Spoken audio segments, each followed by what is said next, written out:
Okay, great. People can see us. The deck is up. We'll give people a minute or two to trickle in.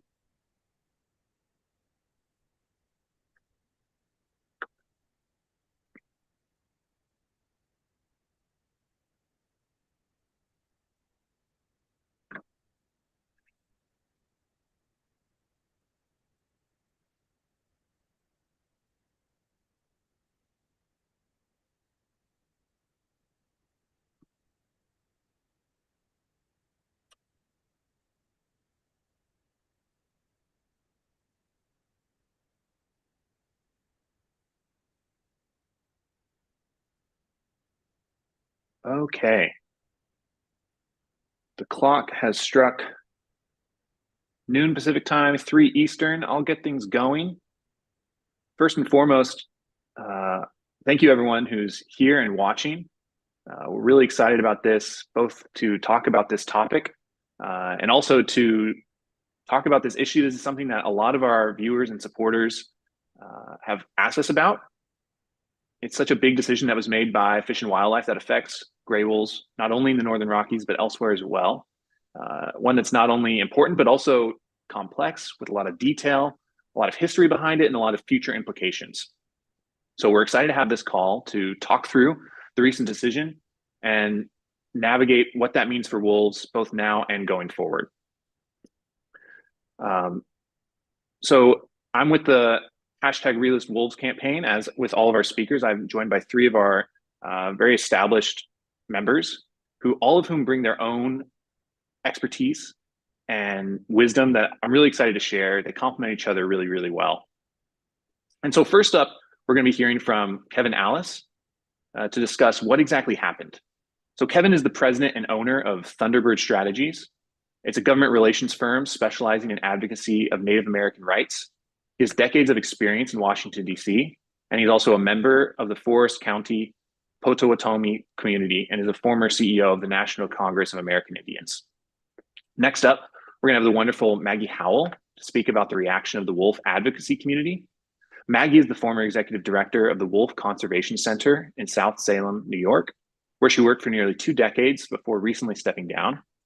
Maggie has also been actively involved in wolf advocacy her entire career, both professionally and through partnerships with organizations such as hashtag Realist Wolves. And then lastly, we're going to have Dr. Peter Kariva speak about where do we go from here. Peter is the president and CEO of the Aquarium of the Pacific and a research professor at UCLA, where he previously was the director of the Institute of the Environment and Sustainability. Dr. Kariva has published over 200 scientific papers and authored or edited over 8 books in fields ranging from conservation and climate change to genetic engineering, evolution, and agriculture. He previously served as the vice president of science for the Nature Conservancy and director of the Division of Conservation Biology and the National Oceanic and Atmospheric Administration's Northwest Fisheries Science Center. And if any of you viewers have any questions, please drop them in the chat. My colleagues can either help answer them or I can raise them to our speakers on the webinar.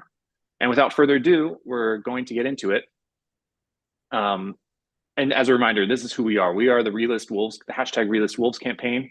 We're a grassroots coalition made up of dedicated conservationists, environmental nonprofit organizations, wildlife advocates, and scientists.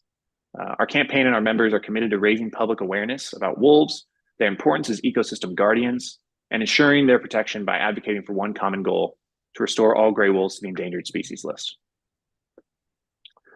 So Kevin, take it away from here. Walk us through exactly what happened and why it's such a big deal. Yeah, thanks, Jared. Thanks to be here, and thanks for everybody for joining us. Listen, let's just say that this isn't the end of this story, okay? There's going to be more chapters here, good or bad. This has been a topic that has many chapters in the past, and we'll probably have a few more in the future. But earlier in the month in February, Fish and Wildlife finally came out with the results of their status review. And I want to review a couple topics or a couple definitions first, and then I'll go into explaining exactly what they determined. First, I want to just make sure everybody understands what a distinct population segment is, what a DPS is. And that is, there's wolves across, many parts of this country, but not all areas, not all wolves in particular regions of the country are exactly the same. They have distinct characteristics based on physical, physiological, ecological, and behavioral factors. Important to know that. The Act also defines what endangered species are and what threatened species are. Endangered species are in danger of extinction throughout all or a significant portion of its range. Threatened species, those that are labeled threatened, are species that are likely to become an endangered species in the foreseeable future and need some form of protection.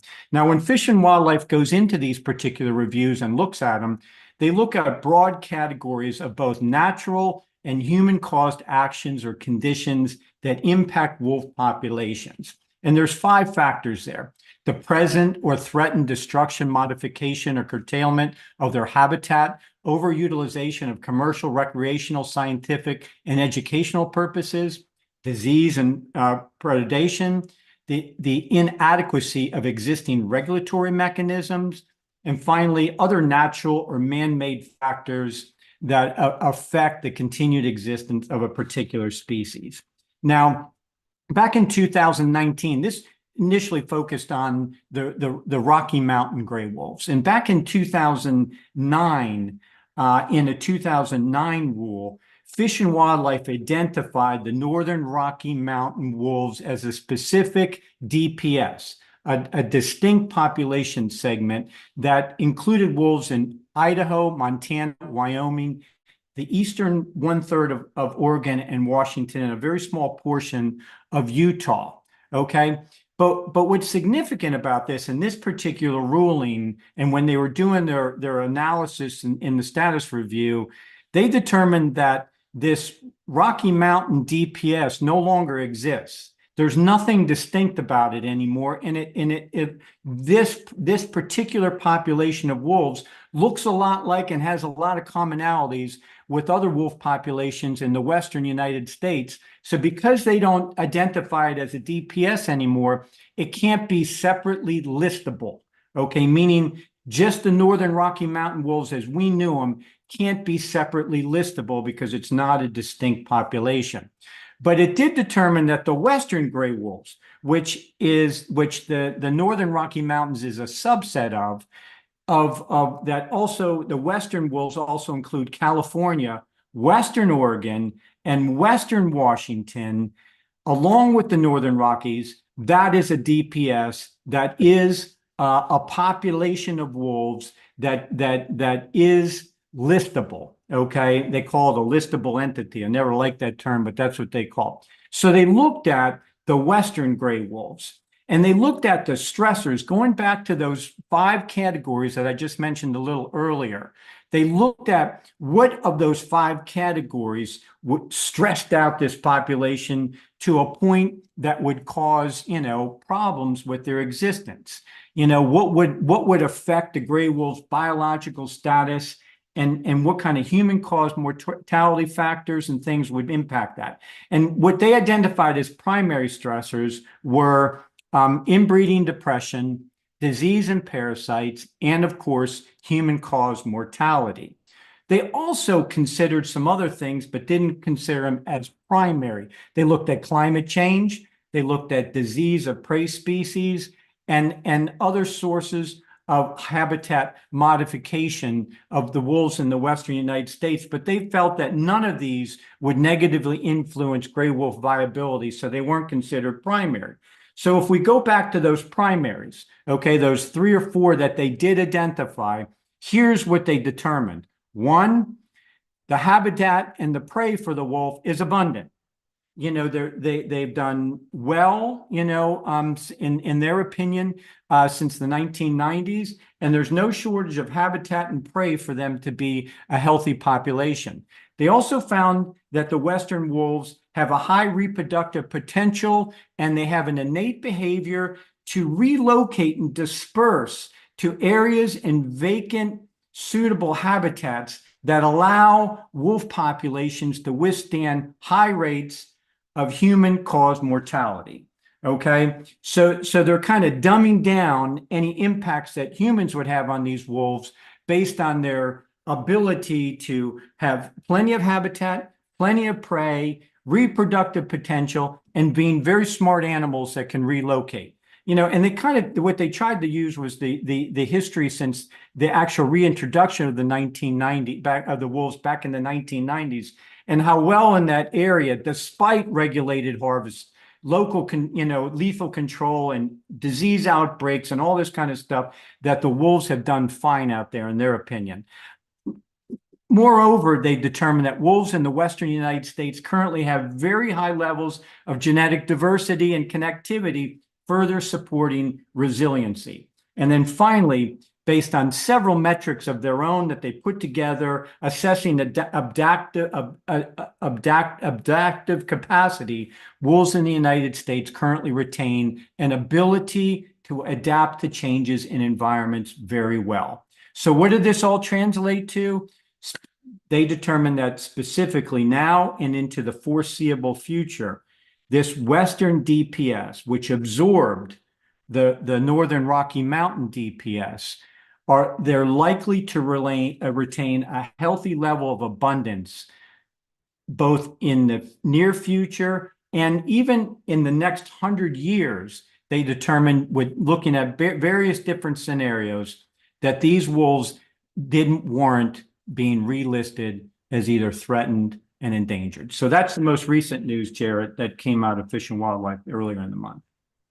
Thanks, Kevin. And before we go on to Maggie, I would love to hear, as someone who's in DC and plugged in, can you just talk about the political reaction quickly on Capitol Hill? How are different political groups responding to this, pro-wolf and anti-wolf advocates? Yeah, great question. There's been a lot of activity on that. Also, I might add that which is important, this just covers the wolves in the Western United States. Currently, the wolves in the remaining 44 states of the United States are still protected. And what Fish and Wildlife announced what they're going to do is, over the course of the next 18 months to 2 years, they're going to develop a wolf management plan. Okay, a wolf recovery management plan. We'll see what that looks like. They're asking for comments and experts to come to the table, and they're going to recruit people, and they're going to go behind closed doors and figure this all out. That's the good news for outside of the Western DPS. That the interesting news with Congress is you have Republican members of the House of Representatives from Minnesota, Colorado, who just immediately, lost it. Okay. Pete Stauber and Michelle Fishbach, both from Minnesota, in the 7th and 8th congressional districts, which is Western and northern Minnesota, immediately came out with some negative stuff that, yeah, we got to legislatively do something. We can't let this go. Pete Stauber even on his personal Twitter page put something up showing a wolf taking out a white-tailed deer and, basically saying, look at how terrible this is. We're certainly prepared because we've seen it before this happened. There's going to be members of Congress that are going to try to put anti-wolf riders, provisions into bigger bills, such as appropriations bills, or even could show up in an FAA reauthorization bill or some Christmas tree bill like National Defense Authorization Act. Who knows? But there's certainly enough Republican folks on the Hill that have come out to say they're going to try to address this legislatively, Jared. Thank you, Kevin. Great. Well, let's go over to you, Maggie. You followed this issue for a long time. First off, what was your initial reaction? How are you feeling about hearing this news? And how do you think others in the wolf advocacy community feel as well? Beyond, I think, our frustration and disappointment, I think it's, okay to say that we're devastated. Kevin did a good job of kind of talking about some of the past, and the slide showed really all the actions and efforts to delist wolves over a decade or so.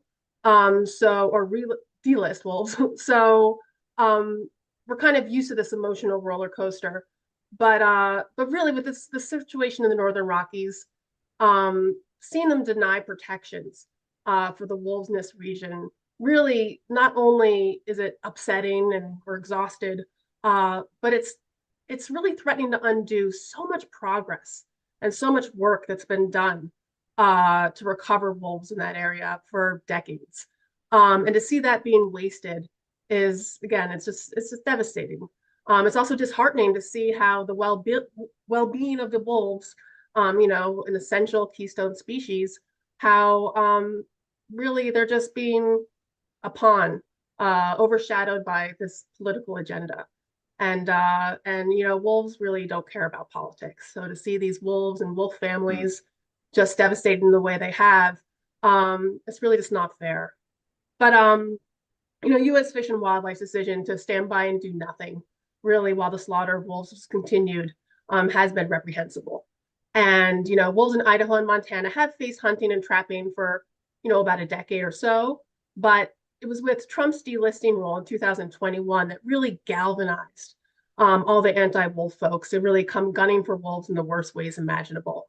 And that's when we saw emboldened politicians in states like Idaho and Montana really come out to pass a slew of anti-wolf policies that would allow really unethical, extreme, controversial, aggressive wolf eradication laws. And that really harken back to the late 1800s. And some of the things they're allowing now, just in the past few years, is the killing of pregnant wolves and pups, the use of snares, packs of dogs or ATVs to chase down wolves, aerial gunning, even bounties to incentivize the killing of as many wolves as possible. So advocates in the regions are obviously upset about all this is happening and unfolding in Idaho and Montana. But we're not alone. We've seen scientists, people in the academic community, conservationists, even hunters come out, really calling out the cruelty that they're seeing in these policies and really asking for ethics and science to be reinstituted into the management of the wolves in those states. Dan Ash, even, who is the former director of U.S. Fish and Wildlife under President Obama, he even came out. Let me get the direct quote. He referred to Idaho and Montana's policies, act and actions as an epidemic of cruelty and even ecocide. So, I think this reaction makes sense. It's the 21st century, after all, and allowing the use of the extreme and unethical methods and tactics really is nothing short of cruel and horrendous. And so it's really alarming that despite the outcry across the globe from across so many different functions, is really, sorry, the alarming despite the outcry. Oh, that's what I was going to say. Across so many different functions, and also the fact that U.S. Fish and Wildlife themselves has, even said that the policies being used are not really in concert with the modern professional wildlife management tactics, that they're turning a blind eye to what's happening in Idaho and Montana and just pretending that there's nothing really to see here. So, Secretary Haaland, Interior Secretary, when she came into office, she made a promise to the American public. And she said that I'm committed to ensuring that wolves have the conservation they need to survive and thrive in the wild. But due to her inactions, we've seen thousands of wolves die on her watch. And it's leaving us, again, really frustrated and disillusioned. But we're not going to give up. And there has been some movement since our announcement on February 2nd. And that is that we have the community taking action with two different coalition of well-established organizations filed their intent to sue on the decision to deny protection for wolves in the region. So we are definitely wishing them luck. We're howling in support, and we really remain committed to the cause. Wonderful. Well, thank you so much. I'm sure there'll be some questions for you as well as we come back at the end. Let's go on to Peter, Dr. Peter Kariva. Where do we go from here? I think is the big question. As both speakers have emphasized, this is not the end. There's actions going forward, and this decades-long fight is going to persist. But as someone who's seen it from both the government side and as a researcher, where do you think we go from here? Oh, you're muted, Peter. Jared, first off, I had to say I'm disappointed you didn't use wonderful when you introduced me. So that's okay. But The illustrious, well, Peter. Yeah. Before we, go where we go forward from here, I think it's worth saying where we came from a little bit with the Endangered Species Act. So, sometime these days there's so much discord about it, but go back in the beginning in 1973 when it was passed unanimously. Every single senator voted for it. Every single senator, regardless of party. And in Congress, I think the vote was something like 300 to 10. So we are a nation of conservationists.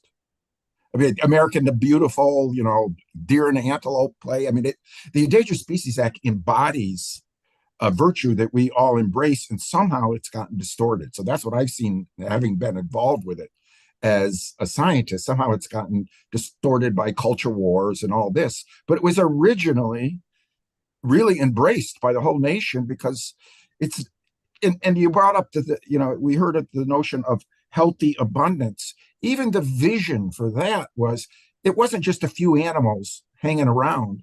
It was America the Beautiful. It was a beautiful landscape with the animals doing what they should do and the plants and the ecosystems functioning properly. That was the vision. And then, so it was meant to be a science-based policy that could make sure we protected that America. And, one of the things that's striking to me is the absence of good data for this. So it's not surprising to me that we have arguments about how many wolves there are, because there's always, counting animals, counting fish, which is what I spent a lot of my life doing. It's hard to do. So, okay, you can have a little bit of debate about whether there's, 6,000, 5,000, or 6,500 wolves. But then when you go to the numbers about how much damage is done by the wolves, how much depredation, I challenge anybody to go to Google and look up and say, what fraction or how many cattle are killed each year by wolves? What's the depredation? You will get published estimates that vary by at least an order of magnitude, sometimes more. Well, that matters. If we can't agree on some basic facts about wolves and take the time to establish those facts and agree on them, those facts being the number of wolves and what is the damage you're actually doing, how could we have anything but a political or emotional discussion? Let's start with some agreed upon data. So that to me as a scientist, that's a priority. And I'm disappointed that we took them off before having that data. But it's important to really reinforce that we are all conservationists. It's not about saving wolves at the expense of ranches. It's about having both. And the last point I'd want to make is that the Endangered Species Act is 50 years old. It's been incredibly successful. But our science has changed since then. We know a lot more about the roles of wolves in the ecosystem. We know a lot more about the perils of climate change. We know a lot more about new technologies that could be involved in non-lethally controlling different species. And it's really an opportunity to pause and say, let's not just make this about wolves, but let's think about, look, we want an amazing wildlife. Anybody who's been to Yellowstone, how can you not just love that place? So we all want that. And let's look at the endangered species at a fundamental level and be a little bit more ambitious about it. So let's really think about what it means to say a healthy, abundant wolf population. I think even asking that question, we've been short-sighted and we've undersold what wolves can do for the country and what conservation can do for it. So let's look at the Endangered Species Act and let's at least have a common understanding of the data. And that's the job of government, frankly, to make sure that we get on the same page about the data. Then the politics can enter. It's like, one of the ideas is is we put species on an endangered, we list a species as endangered, and it's like putting them in the intensive care unit. Then we delist them, and what do we do with them? Then we just throw them out on the streets? No, you don't. What do you really do with a patient? If they're in intensive care and they emerge, they get outpatient care. Well, when we delist wolves, we can't just stop worried about them then. We got to take care of them just because. So there's so much opportunity here to do a better job. And actually, I think there's much more agreement than there is disagreement. It's a matter of sort of smoke screens and confusion and just politics at the expense of wisdom. Peter, I know one thing that you've thought about and talked about a lot is non-lethal methods. Can you elaborate on that and what role that plays going forward and what we can maybe hope for from government agencies related to that? Yeah, so Jared, that's a really good, I mean, that almost gets to the heart of why I talk so much about the data. We can't say that wolves don't kill cattle. They do kill cattle. And if you're a rancher, you've lost a cattle, that's a real loss. It's not just a financial loss, it's ranchers care for their animals. So that's a loss. But the question is, how many do they kill? And what can we do about it? So we first have to answer how many they kill. We don't have that answer. Then we can ask the question of what do we do about it? It turns out that around the world, there's increasing data that suggest, I would just like us to be able to even really look at this data, but they're in detail. But the data suggests that we would do better protecting rancher livelihoods, okay? Not better protecting wolves. We would do better at protecting rancher livelihoods if we use non-lethal methods than if we use some of the horrific approaches Maggie talked about. We would be doing a better job protecting ranchers, and it could possibly cost us much less as well. So, but I can't say that with certainty. I'm not going to pretend I could say that with certainty, but I do think it's a really good possibility. We're not even in a position to right now answer that because we haven't been thoughtful enough about taking this seriously. We've let it be a political discussion, too much so, when a little bit of just clear thinking would go a lot further. One question that we got that I thought, I don't know if you brought your crystal ball with you, Peter, but someone asked, how long will it take for the cases to be heard in court? And I know you're not someone who can predict the courts, no one can, but based on your years of experience in seeing these, how long do some of these battles tend to play out, or is it impossible to predict? Well, it is hard to predict, but I'll say, as somebody who's worked for conservation organizations that also worked in the federal government, one of the roles of litigation in cases is not always to just win the litigation. It's just to engage in it so the agencies start paying attention and do something differently. So I'm hoping that just the pressure of litigation will challenge the federal government to put together some fresh thinking about the thing. So put together, let's get a group of scientists together and say, what are the data that we can at least talk about? And let's get the stakeholders in the room. It shouldn't just be scientists. Let's get the ranchers, the tribes, the recreation together. So I'm hoping that could happen as fast as 6 months. I mean, we should really be pressured because otherwise we're just going to, there's going to be some outcome. We'll go through another round of this and we'll be talking about this for the next 50 years. We've come further than that. We could do so much better. One question we had, Kevin, I think that you might be able to speak to.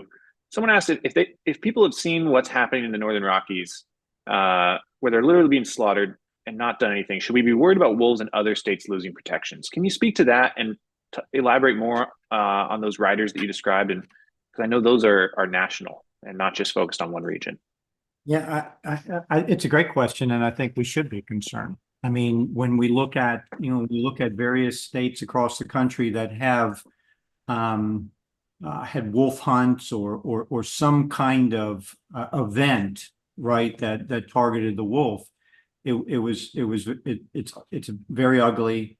It's not pretty, and it's extremely harmful to wolf populations.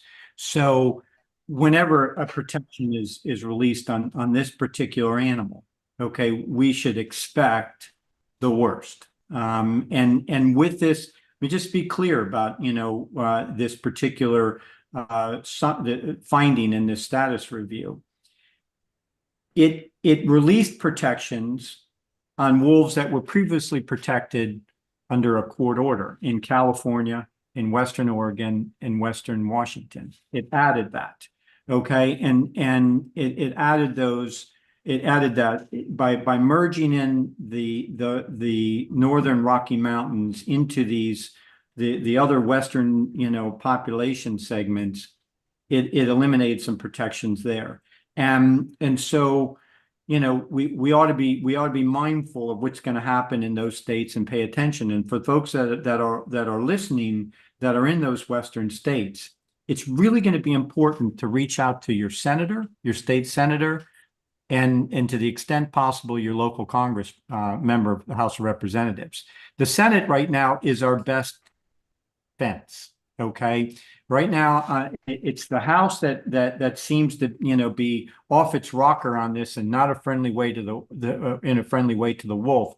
But the Senate is a place right now that we feel can be a fence to protect the wolf and protect the wolf interests. So I really encourage you to reach out in person, drop into their office, drop them a letter or something, and let them know you care and you're concerned about what their state does with wolf populations when they're not protected under federal law. Great. Thank you, Kevin. One personal question I have, Maggie, is I know you have spent so many years in education, engaging directly with wolves at the Wolf Conservation Center, and just getting young people and people of all walks of life excited about wolves. What's something about wolves that I think either inspires you or, makes them so meaningful to you that I think we can learn from and reflect on our own lives? I know we've talked a lot about negative, sad things, but, there's a reason that people are on this call and energized around the wolf. And I think you're someone who is really in touch with that. So I'd love to hear just a few reflections from you on that. Oh, my pleasure. Well, I think a lot of people probably have an understanding that wolves play a very important role in the ecosystem as a keystone species or a ecosystem guardian. And that is, I think been talked about a lot if I could go into it, but I don't think we have that much time.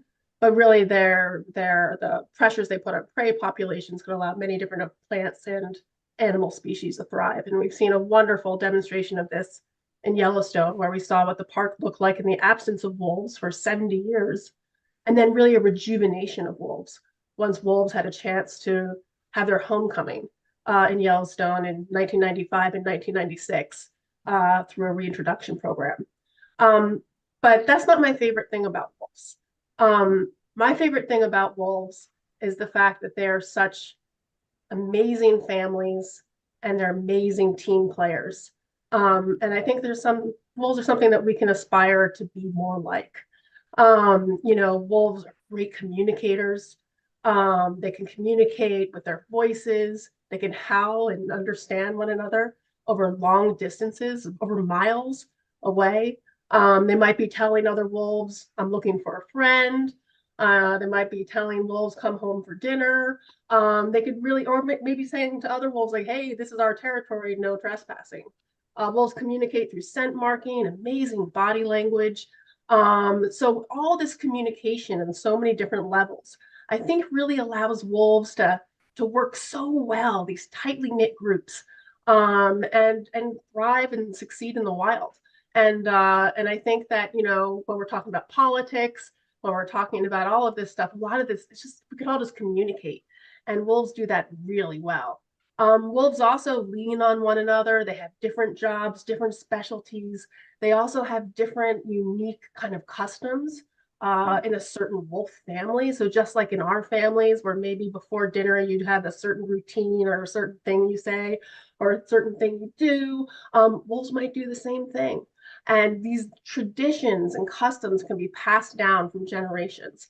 in the same way we might pass down our family, stories and what have you, for generations as well. And I think, wolves are living, feeling creatures just like we are. And I think that's probably one of the reasons why we do have such an issue with wolves. I think sometimes it's hard to look in the mirror. And just like wolves have their things that might be harder to look at. They might have things that we might not like about ourselves, but they have so many things that we should love about ourselves. And that is being these social animals that need to work together and be cooperative in order to succeed. And that's my favorite thing about wolves. I love it, Maggie. I appreciate it. And it's even as someone who's been around this, to hear you say it, you bring such an energy and passion with it that I appreciate it. Peter, one question that someone had is that we often see folks use recovery goals as target numbers. Are those goals minimums, or is there an upper limit for wolves and other endangered species? Can you explain a little bit about that process? Yeah, that's a really good question. So, in fact, recovery goals are, in a sense, target numbers.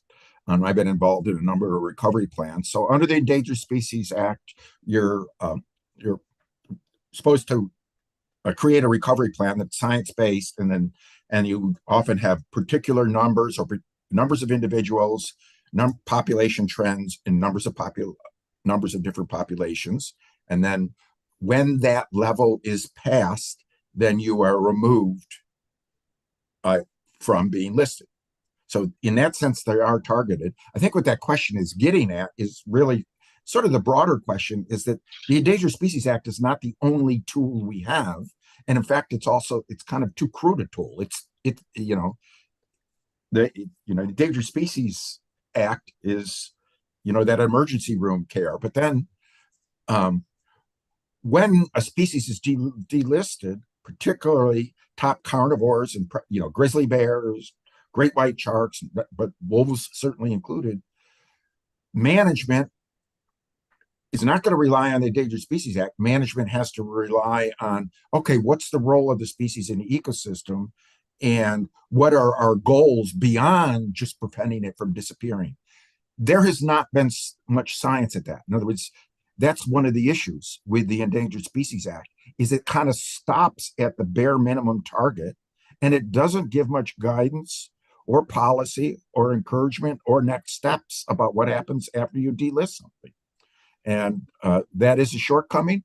It's a shortcoming for wolves, and it's also a shortcoming for, if you want to pose this as a conflict, which I don't think it is, it should be, but if you wanted to frame this as a conflict between ranchers and conservationists, the absence of clear thinking about what happens after you delist a species is an issue for ranchers, and it is an issue for conservationists. So we can improve that. We could do a much better job.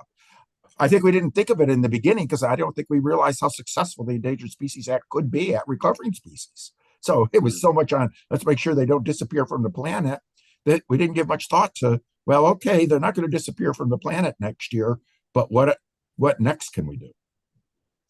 And Peter, a related question to that I get a lot is people really not sure what a national recovery plan looks like or means, or what that has looked like for other species that U.S. Fish and Wildlife is working on. Can you speak to what those plans tend to look like and how that compares to this ESA, process, like you said, the intensive care and out of intensive care process? What does the recovery plan even mean? So Kevin actually gave you a pretty good preview of the things it considers. So a recovery plan analyzes all the threats, and then it lists the threats exactly the way Kevin talked about them. And then it takes, what actions are we taking to minimize the threats? So then it has an action plan to deal with the threats. And then it has recovery goals for that action that you're taking. So it's basically threats, actions taken to alleviate the threats, then target goals. It's done by committee. It is given some review for the Federal Register, so there's a public comment period and everything for it.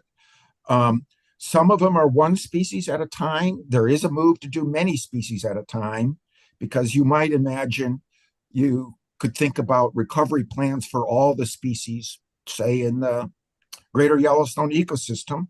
And that would be a case where you could have a recovery plan thinking about how all the species interact. There's been some experimentation with that, Fish and Wildlife Service, multi-species recovery plans, but most of them are single species. And the process that Kevin described will be very, very important.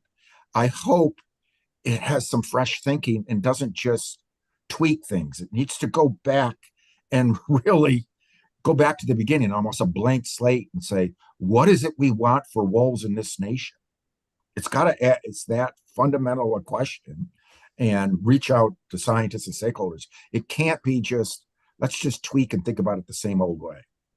Hey, Jared, can I just jump in here real quick on this whole notion of a target number? Okay. And I've heard many politicians in Washington, D.C., as I'm roaming the Hill, I won't name any, that said, hey, they've recovered in our state. There are X number of wolves in our state, and they no longer need protection. Let's just be clear. The only reason this particular species, the gray wolf, have a protected status is because of human interaction, because of stuff that we did to either the wolf itself or their habitat and their environment. We have done that. So my question to all these leaders who say, it's recovered, it's reached this particular number. Okay, well, what are you going to do to preserve that number? Because as soon as we take the endangered species or threatened label off of that animal, your state has something on the books that is not going to be friendly to keeping that number where it is or making it bigger. So what number then, if you say this number, they're recovered, 50 wolves less, are they no longer recovered? What are you going to do in your state to protect those wolf populations? Because they didn't get threatened because they caught COVID-19 or some pandemic or some great flood washed them all away. They became threatened because humans wiped them out and wiped their habitat out. And so that's the shortcoming of the politicians that don't see the truth of what they're, the point they're trying to make. So why it's so important for all of you to engage your members of Congress and say, what are we doing about protecting this species that you say is recovered?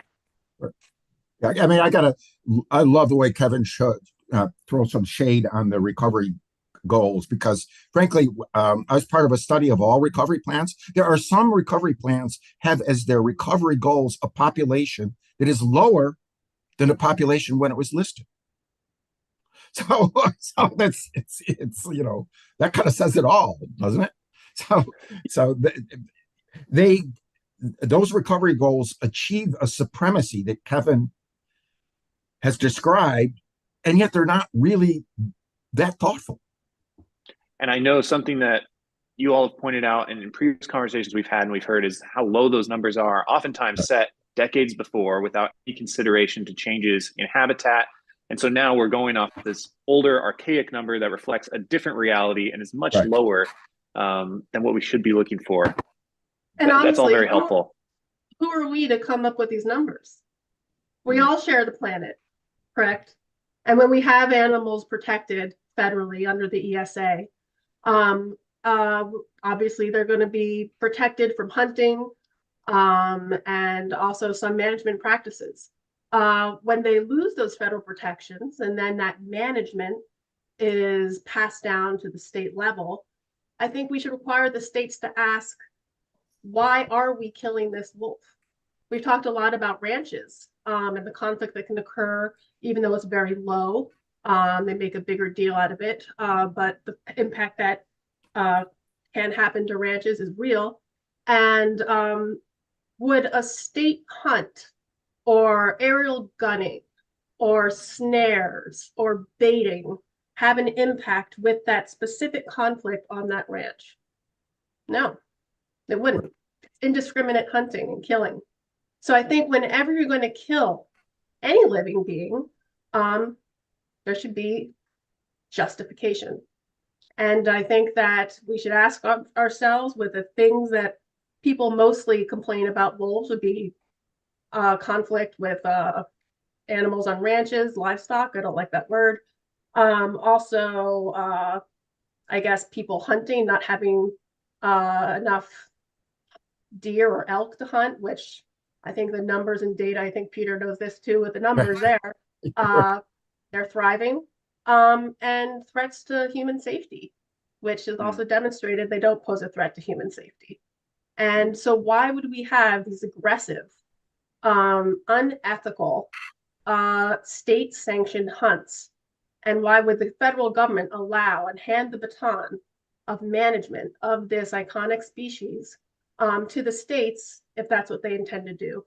And that's, I think, why this specific area of the Northern Rockies, when we saw this really just slip into the dark ages of management, and U.S. Fish and Wildlife to kind of give it the okay, is really so concerning.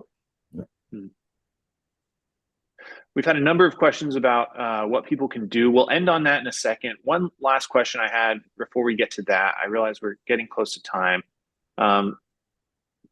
We've spoken about ranches several times. One question I got was, Peter, can you speak to how ranches play a complex role in conservation by conserving habitat for wildlife and other things of that nature? I know oftentimes the way that this debate gets framed, like you said, unnecessarily pits groups against one another.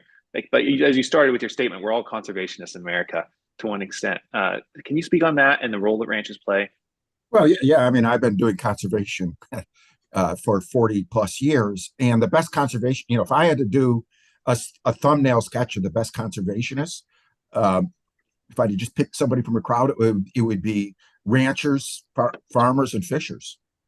Just because they're, in some sense, instinctively, they're in touch with nature and the land and the water. That's been polluted by this sort of culture war and all this other stuff that's going on these days. But ranchers are stewards of the land. They don't want to see giant developments. They're good conservationists. Our American Indian tribes, they're good conservationists. So those are great conservationists. And that's what I don't like about making them the enemy. They're not the enemy. They do a lot. I agree. It is true. Some environmentalists, probably particularly in California, where I've lived a lot, tend to think, tend to sometimes have arguments that's like, where do they think our food comes from? And where do we think all this happens? But that's not really where Maggie or Kevin or I are coming from. We know ranching, agriculture, land use, economic development is important. It's just what we're doing is senseless. It makes no sense. That's really the issue. And I think that's why I'm so hung up on data. I think if we agreed on the data, if the ranchers trusted the data, they would realize it makes no sense.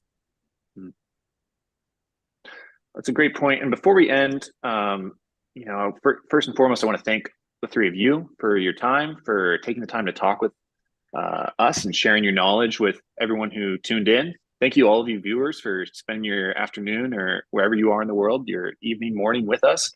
And I know we had a number of questions about, what if I live in a state that's anti-wolf, what can I do? Can we, recall Secretary Haaland? It can be a frustrating. I think frustration is an overriding emotion that we see from a lot of our supporters and within our campaign. When a big decision like this comes out and you feel somewhat helpless, you feel like there's not much that you can do. So I know people in our campaign, as Kevin emphasized earlier, the Democrats in the Senate, the pro-wolf advocates there, they are really the bulwark against these anti-wolf riders that are coming from the Republican House. So if you're a very pro-wolf supporter, like Kevin said, make your voice heard. Let your local representative know, let your senator know that the wolf issue is something that matters to you.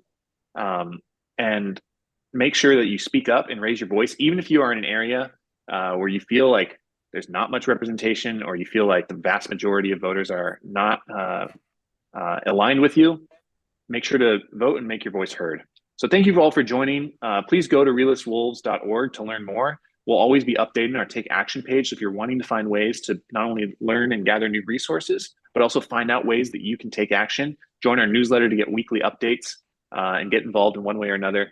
Go there. So thank you all. I hope you all have a great day. Take care. Thank you. Thank you. Yeah.